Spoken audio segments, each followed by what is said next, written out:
आरोपी दत्ता गाडेला पोलिसांनी ताब्यात घेतलेला आहे आणि पोलिसांकडून आरोपीच्या मोबाईलची तपासणी झाली। पीडित तरुणी आणि आरोपी दत्ता गाडे हे संपर्कात नव्हते हे स्पष्ट झाले। आरोपीच्या मोबाईल तपासणीमधून ही माहिती आता समोर येते। शिवशाही बसमधील बलात्कार प्रकरणातील आरोपी दत्ता गाडेच्या मोबाईलची तपासणी केली गेली आहे आणि या तपासातून पीडित तरुणी आणि आरोपी हे एकमेकांच्या संपर्कात नव्हते असं स्पष्ट झालंय। आरोपी दत्ता गाडे वापरत असलेला मोबाईल हा पोलिसांनी ताब्यात घेतलाय। त्याची तांत्रिक तपासणी करण्यात आली आणि या तपासणीमध्ये गाडे आणि पीडित तरुणी हे एकमेकांच्या संपर्कात नसल्याचं उघडकीला आलेलं आहे। आणि या संदर्भात आणखी सविस्तर तपशील जाणून घेऊया। आमचे प्रतिनिधी निलेश खरमरे सध्या पुण्यामधून आपल्या बरोबर जोडले गेलेत।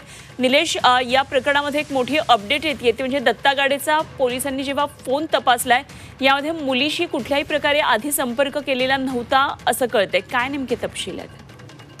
नक्कीच सर, अनुपमा जो आरोपी आहे दत्ता गाडे याला आता 12 मार्च पर्यंत पोलीस कोठडी देण्यात आलेली आहे। त्या अनुषंगाने पोलीस तपास करतात। तपासामध्ये सुरुवातीला आरोपी जे आहे त्याचा मोबाईल तांत्रिक विश्लेषण करण्यात आलं।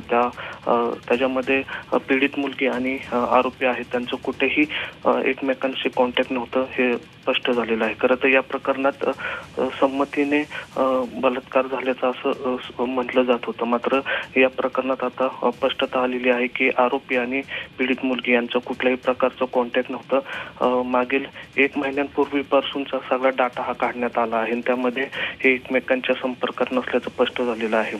त्याचबरोबर आणखीन काही विश्लेषण पोलिसांकडून करण्यात येत आहे अशी सूत्रांकडून माहिती मिळते। मात्र आत्ताची महत्त्वाची माहिती म्हणजे दत्ता गाड्यांच्या मोबाईलच्या तांत्रिक विश्लेषणामध्ये पीडित मुलगी आणि आरोपी यांचं कुठल्याही प्रकारचे संबंध किंवा मैत्री नसल्याचं स्पष्ट झालेलं आहे। धन्यवाद निलेश दिलेल्या सगळ्या सविस्तर माहितीसाठी।